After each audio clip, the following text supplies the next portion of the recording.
Preparations for the presidential election in Russia traditionally begin a year and a half before their date. The head of state will be elected on the second Sunday, March 2024. So the process of preparations are already underway, and Putin is seen as one of the real candidates.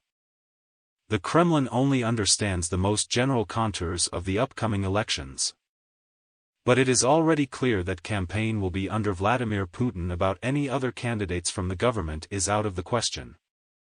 A source close to the administration of the President of the Russian Federation in an interview with the newspaper Jellyfish: Vladimir Putin was elected President Russia in the 2000s in 2004 to 2012 and 2018. Before the election 2012, the presidential term of office was increased from 4 to 6 years after the adoption of amendments to the Constitution of the Russian Federation in 2020. The Kremlin leader gained the right to stand as a candidate in the presidential election 2024. People at the time perceived this to be without much approval from the mass protests. There was no in the future. That's the war at the moment. The Kremlin hopes that before the presidential elections, the war with Ukraine will be over. No one can predict what the result will be. Can't predict, but Putin's ratings since February 2022, when Russia launched full-scale war in Ukraine, declines every day. As evidence of the data of the closed polls commissioned by the Kremlin, their data were published by the newspaper Jellyfish. Russian authorities have noticed a drop-in of public support for the war. Amid constant military defeats at the front and mobilization, according to the latest poll by the Federal Guardian Service for Peace Talks with Ukraine, now about 55% of Russians are in favor of continuation of the war, only 25% as late as in July 2022. Polls showed that only 30% were in favor of peace with Ukraine of Russians in a Jellyfish publication.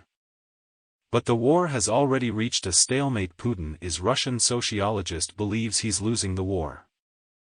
Igor, he is against this background both domestically and in the foreign policy arena. Russia problems have arisen in all spheres, and this is now also affecting the attitudes of the Russians to Putin. Now he wishes called rafts, but he has nowhere to dress. There's nowhere for him to go. Because now he's going to bounce back, and at least to the sawing-off zone that was the February 24th. The population is significant. His population will be even more dissatisfied with this rating is very strong fall, because the population will say for what they were suffering for, what they were shedding blood for. Russian oppositionist Ilya Ponomarev believes that the past year 2022 was the year when Putin's influence in the country began to significantly weaken. My prediction is still valid that he will not his next birthday. Of course, my dream is to see him in the dock in The Hague. But his entourage will let him end up in The Hague, because his testimony could really. Ilya Ponomarev, Russian opposition activist, in an interview with Newsvik. Despite all the difficulties right after the end of the New Year holidays, the Kremlin recommended that regional authorities should begin preparations for the presidential election of 2024 while the participants of the presidential have not been finalized. But sociologists assume that Vladimir Putin himself will run for president.